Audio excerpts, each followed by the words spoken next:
Real estate in Canada's largest market is showing more signs of cooling. March home sales in the Greater Toronto Area dipped by nearly 40% compared to last year. That's according to new data from the Toronto Real Estate Board. The board says average home prices fell by more than 14% over the past year.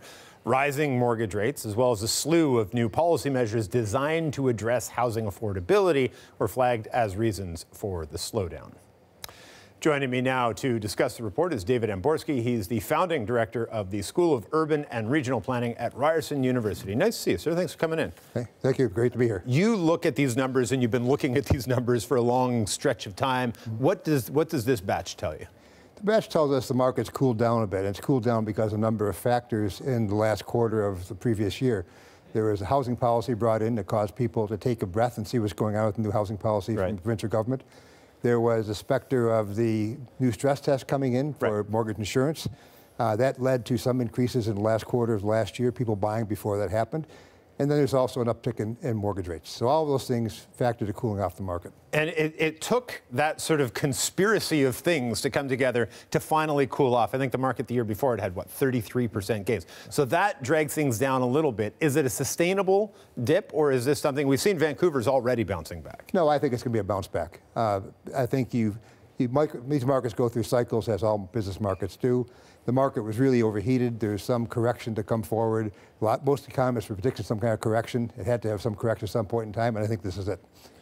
And I guess, you know, the question in a cycle is how long it lasts, right? We've seen cycles that go on for decades. Is this cycle going to be a pretty short one in which we go from peak to trough back up again in like 18 months or a year? I'm not sure when it's come back to those prices, but I think we're going to start to see an uptick because the cycle is that the spring sales begin to come back. Right. And I think once people begin to see the prices have dipped, they're going to want to get in before prices go up. Well, that's just it, right? Anybody that was priced out 16% ago is saying, well, hey, now they're back down to a level I can get in, and they jump in and prices magically go back up again.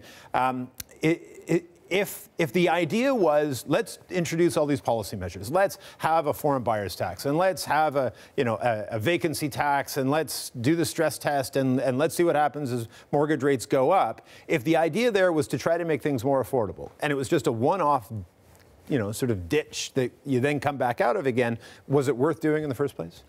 I'm not sure it's to make things more affordable. It's more just to cool the market. I don't think they really expected it to drop significantly and make it more affordable. The stress test made it more difficult for more people to get in at the lower end level. So I think they had to do something. I think the province did take some measures. I don't agree with all the measures they took, but the fact they brought policies in place took everybody taking a breath and saying what's going to happen. So I think that was an important component of this. And what smart people have been telling me for a while is all of this depends on what happens as we take that breath. And will we start to build different stock? Will we start to have more purpose-built rentals? Will we change the way we build in areas where we've seen this hotting up of the market? Is that as important as they say? Well, I think the missing middle is what everybody's targeting, trying to get more low-density, ground-associated units, because millennials want that when they have families. There have been research undertaken by Ipsos and other people trying to see what these people want.